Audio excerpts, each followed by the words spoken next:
அனைவருக்கும் இனிய வணக்கம். நான் உங்கள் மதுரை ராமகிருஷ்ணன்.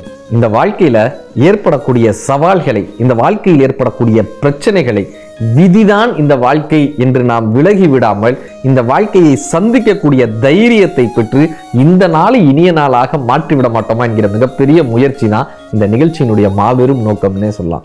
சார், எல்லா மனிதர்களுக்கும் ஏதோ ஒரு போராட்டம், ஏதோ ஒரு சவால்கள், ஏதோ ஒரு பிரச்சனைகள், ஏதோ ஒரு கவலைகளோடு தான் இந்த மனித வாழ்க்கையை வாழ வேண்டியதாக இருக்கு.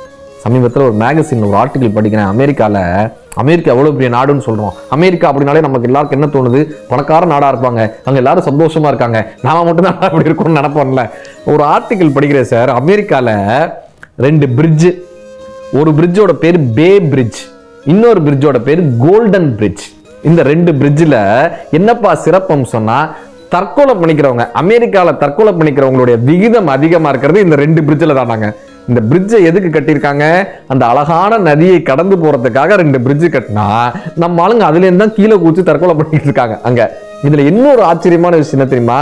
இந்த பே பிரிட்ஜை விட 5 மடங்கு அதிகமான தற்கொலை இந்த கோல்டன் பிரிட்ஜ்ன்ற இடத்துல இருந்து நடக்குதான். என்னங்கடா இது ஆச்சரியம்? ஏன்னா அந்த வார்த்தை இருக்குல்ல, கோல்டன் பிரிட்ஜ் அப்படின்ற வார்த்தை கொஞ்சம் கவர்ச்சியா இருக்கிறதுனால இந்த பே பிரிட்ஜ் பக்கம் தங்கி இருக்கிறவங்க கூட தற்கொலை பண்ணிக்கணும்னு முடிவெடுத்தா இந்த பே பிரிட்ஜை தாண்டி வந்து கோல்டன் பிரிட்ஜ்ல இருந்து தற்கொலை பண்ணிக்கிறாங்க. இது தற்கொலை பண்ணிக்கிறவர்களை பத்தி ஒரு ஆர்டிக்கிள் ஒரு மேகசின்ல வந்திருந்தது. இந்த கோல்டன் பிரிட்ஜை பத்தியும் பே பிரிட்ஜை பத்தியும். இந்த வாழ்க்கை ஏதோ ஒரு போராட்டம் கொடுக்கும்போது நம்ம தற்கொலை பண்ணிக்கலாமா அப்படின்ற ஒரு எண்ணத்தை தாண்டாத மனிதர்களே இருக்காங்க. எல்லா மனிதர்களுக்கும் இந்த எண்ணம் வரத்தானே செய்யுது. ஏதோ ஒரு வகையில் இந்த வாழ்க்கை போராட்டமா இருக்குப்பா, இனிமேல் வாழவே முடியாதுப்பான்ற நினைப்பு வரும்போது தற்கொலை பண்ணிட்டு போயிடலாமா? இதெல்லாம் விதிப்பா, இதெல்லாம் விதி அப்படின்ற ஒரு முடிவுக்கு வர்றோம்ல. இந்த விதியை பத்தி தென்கட்சி கோ சாமிநாதன் ஐயா தான் ரொம்ப அழகா சொல்லுவாரு. இந்த விதின்றது எப்படி தெரியுமா? அது ஒரு ட்ரெயின் மாதிரி, அது பாட்டு போயிட்டே தான் இருக்கும். நாம தான் சரியான ஸ்டாப்ல ஏறணும், நாம தான் சரியான ஸ்டாப்ல இறங்கணும். அது பேரு தான் மனித முயற்சின்னு. நம்ம எல்லாத்துக்கும் விதி மேல பழிய போட்டுற முடியாதுப்பா, கொஞ்சம் மனித முயற்சியும் வேணும். ஒருத்தன் ட்ரெயின்ல ஏறி இருக்கான். ஒருத்தர்கிட்ட போய் சொல்லியிருக்கான், சார் இது தஞ்சாவூர் போற ட்ரெயின், நான் விழுப்புரத்துல இறங்கணும், என்னை எப்படியாவது விழுப்புரத்துல இறக்கி விட்டுருங்க, எனக்கு நாளைக்கு ஐடி கம்பெனியில வேலை இன்டர்வியூ வச்சிருக்காங்க, எனக்கு இன்டர்வியூ வச்சிருக்காங்க நாளைக்கு, அதனால எப்படியாவது என்னை விழுப்புரத்துல இறக்கி விட்டுருங்க. இப்ப இவர் சொல்லியிருக்காரு, நான் தஞ்சாவூர் போறவனப்பா சார், எப்படியாவது என்னை இறக்கி விட்டுருங்க சார், நான் கொஞ்சம் தூங்குனா கூட என்னை உருட்டி விட்டுருங்க சார், விழுப்புரம் ஸ்டேஷன்ல உருட்டி விட்டுருங்க சார், நான் காலையில இன்டர்வியூக்கு போகணும் சார். அவர் பார்த்தாரு, சரிப்பா அப்படின்றாரு. மறுநாள் விடிஞ்சது, தஞ்சாவூர் ஸ்டேஷன்ல வந்து ட்ரெயின் நின்னுச்சு. இவன் முழிச்சு பார்த்திருக்கான், தஞ்சாவூர் ஸ்டேஷன் இருந்திருக்கு. உனக்கு அவ்வளவு கோபம், அவர்கிட்ட போய் சண்டை போட்டிருக்கான். என்ன சார் நீங்க, நான் உங்ககிட்ட எவ்வளவு சொன்னேன் என்னை எழுப்பி விட்டுருங்க, விழுப்புரத்தை எழுப்பி விட்டுருங்க, நான் இந்த நேரத்தில் நாங்கள் இன்டர்வியூக்கு இருக்கணும் சார், என்ன சார் நீங்க இப்படி பண்ணிட்டீங்க, என்னை எழுப்ப வேணாமா சார்? இப்போ இப்படியே பார்த்தாரு, ஏன்பா தஞ்சாவூர் ஸ்டேஷனுக்கு வந்த நீயே இவ்வளவு கோவப்படுறேன்னா நான் ஒருத்தனை விழுப்புரத்துல உருட்டி விட்டேனே அவன் என்கிட்ட எவ்வளவு கோவப்படுவான் அப்படின்னா. இதுதான் சார் நடக்கும். சில நேரங்கள்ல என்ன பண்றோன்றது தெரியாம மாறி போகுது இல்ல, இதுதான் விதி அப்படின்னு ஏத்துக்கணும்னு தென்கட்சி ஐயா அந்த சம்பவத்தை ரொம்ப நகைச்சுவையாக சொல்லுவார். சாலோமன் அப்படின்ற ஒரு மன்னர் இந்த இயற்கை ஏன் இப்படியான ஒரு டிசைன் வச்சிருக்கு, இந்த இயற்கை ஏன் இப்படியான ஒரு படைப்பு வச்சிருக்கு, இந்த இறைவன் ஏன் இப்படியான ஒரு படைப்பு? சில பேர் வந்து பணக்காரரா பிறக்கிறாங்க, சிலர் ஏழையா பிறக்கிறாங்க, சில பேருக்கு கைகால் முடியாத மாற்றுத்திறனாளிகளாக இருக்காங்க, சில பேர் குடும்பத்தில் எப்பயுமே ஒரு பிரச்சனைகள் இருந்துகிட்டே இருக்கு, சிலருக்கு உடல் ரீதியான உபாதைகள் இருந்துகிட்டே இருக்கு, சிலருக்கு எப்பயுமே ஏதோ ஒரு பிரச்சனைகள் இருந்துகிட்டே இருக்கு, சிலர் மட்டும் நல்லா இருக்காங்களே, இறைவன் ஏன்பா இப்படி ஒரு படைப்பு வச்சாரு? ஒருவேளை இந்த இறைவன் இரக்கமானவரா அல்லது இரக்கம் இல்லாதவரா? இப்படியான கேள்விலாம் அந்த சாலமன்ற மன்னனுக்கு வந்துட்டே இருக்கு. தினம் இந்த கேள்வியை கேட்டுக்கொண்டே கடற்கரை ஓரமா நடந்துகிட்டே இருப்பார். கிட்டத்தட்ட 1 மணி நேரம் 2 மணி நேரம் இந்த கேள்வியை யோசிச்சுக்கிட்டே நடந்துகிட்டே இருப்பார். ஒரு நாள் ஒரு சின்ன பையன் கொட்டாங்குச்சியை வச்சு இந்த கடல் தண்ணியை எடுத்து இப்படி கொட்டிட்டு இருந்தான், கொட்டாங்குச்சி வச்சு. இவர் இப்படியே பார்த்தாரு, என்னப்பா பண்ற, வீட்டுக்கு போலையான்னு கேட்டார். இல்ல, இந்த கடல் தண்ணியெல்லாம் தூர் வாரி இந்த பக்கமா கொட்டிட்டேன்னா நான் வீட்டுக்கு போயிடுவேன்னா. இவர் சிரிச்சிருக்காரு, ஏன்னா நீ இந்த கொட்டாங்குச்சியை வச்சு இந்த கடல் தண்ணியெல்லாம் எடுத்து இந்த பக்கம் கொட்டிட முடியுமா? சின்ன பையன், நீ கொட்டாங்குச்சியை வச்சு எப்படி கடல் தண்ணியை கொட்ட முடியும்னு கேட்டாரு. அந்த பையன் சிரிச்சுக்கிட்டே பார்த்து சொன்னா, இந்த கொட்டாங்குச்சியை வைத்து கடல் தண்ணீரை எப்படி தூர்வாரி விட முடியாதோ அப்படி நமது சிற்றறிவை வைத்து இந்த இயற்கையினுடைய படைப்பை புரிந்து கொள்ள முடியாதுன்றது உங்களுக்கு தெரியலையேங்கன்ட்டு அந்த பையன் எதிர்த்து போயிட்டே இருந்தாலும். சாலமன் அவருடைய வாழ்க்கையில் சொல்லப்படக்கூடிய அற்புதமான வரிகளாக பைபிள்ல சொல்லப்படக்கூடிய கதை இந்த கதை.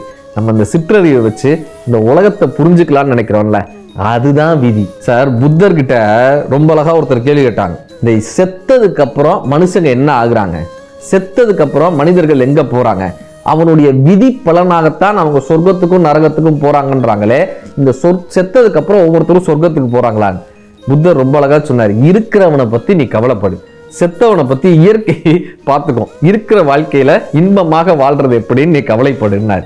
உண்மையாதான் சார். இந்த விதியெல்லாம் விட்டுட்டு நம்மளுடைய வாழ்க்கையை நம்மளால எப்படி செதுக்க முடியும்னு ஒருத்தர் சிந்திச்சாங்கன்னா விதியை ஜெயிப்பவர்களாக அவங்களால மாற முடியும். சில விஷயம் வாழ்க்கையில நடக்கும், சில விஷயம் நடக்காது.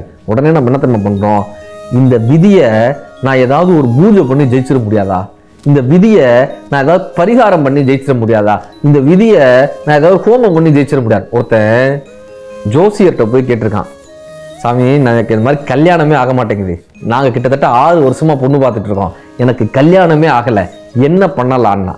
அவர் உடனே ஜாதகத்தெல்லாம் பார்த்தார். 7ஆம் வீட்டில் இவர் இருக்காரு, 8ஆம் வீட்டில் அவர் இருக்காரு, 10ஆம் வீட்டில் அவர், இந்த ஜாதகத்தெல்லாம் முழுசா பார்த்துட்டு சொன்னாரு, நீ ஒன்று பண்ணுப்பா, ராமேஸ்வரத்துக்கு போ, ராமேஸ்வரத்தினுடைய மண்ணில் கால் எடுத்து வெயி, ராமேஸ்வரம் மண்ணை எடுத்து நெத்தியில் எட்டுக்க, உடனே உன் வாழ்க்கையில எப்படி மாற்றம் ஏற்படுதுன்றதை மட்டும் பாரு, ராமேஸ்வரம் மண்ணை நீ மிதிச்சுட்டா போதும், உன் வாழ்க்கையில அவ்வளவு பெரிய மாற்றமாகும் அப்படின்னு சொன்னா. சாமி, நான் வந்ததே ராமேஸ்வரத்துல இருந்தா, ராமேஸ்வரம் தான் என் ஊரே, அங்கிருந்து தான் நான் உன்னை பார்க்கறதுக்காகவே வந்திருக்கேன், ராமேஸ்வரத்திலே தான் இத்தனை வருஷம் வாழ்றேன், அப்படியும் எனக்கு கல்யாணம் நடக்கலையே அண்ணா.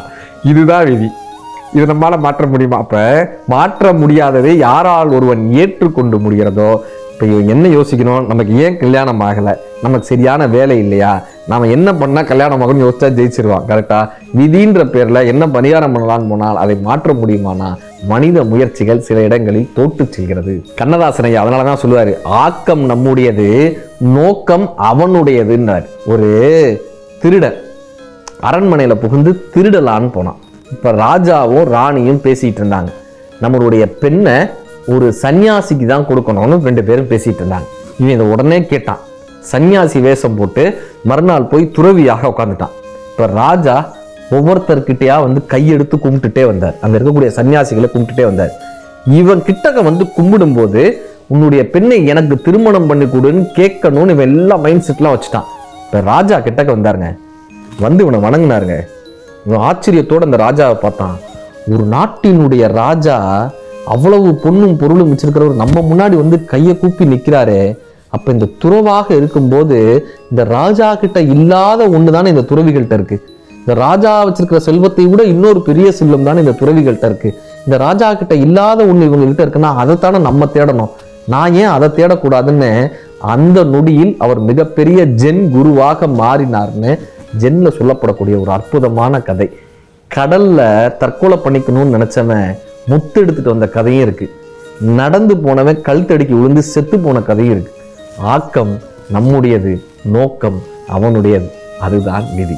இந்த விதியை ஏற்றுக்கொள்வதன் மூலமாக நம் வாழ்க்கையை நாம் புரிந்து கொள்வதன் மூலமாக இந்த நாளை மட்டுமல்ல எல்லா நாளையும் இனிய நாளாக கொண்டாடலாம். நன்றி, வணக்கம்.